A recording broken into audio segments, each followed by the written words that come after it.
8月23，除了罢免案，也有一个针对第三核能发电厂延役的公投案。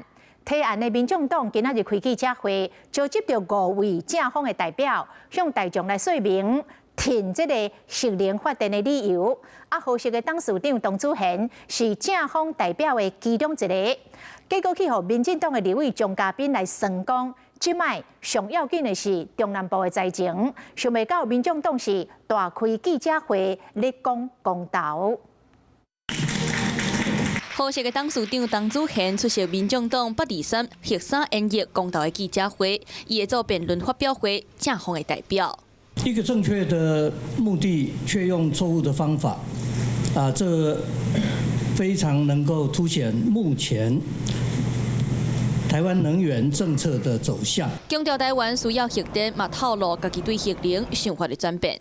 非核家园4个字，我也曾经深信不疑，我很困难的挣扎了这个一段时间，非常清楚的体会到，非核家园到了应该转弯的时候。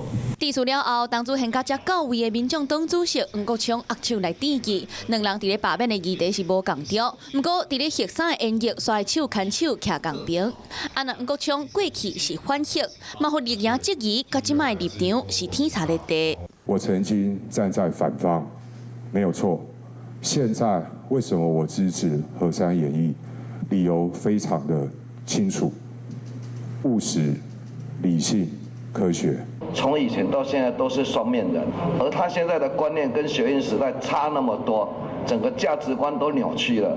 大罢免了后，执政党甲在野党双方各在开战，这届各提供民进党非核加园的新主牌，战会就要开始。Hello， 我是雷亚，想要抢先掌握最及时的新闻资讯吗？赶快订阅、按赞、开启小铃铛，锁定华视新闻 YouTube 频道。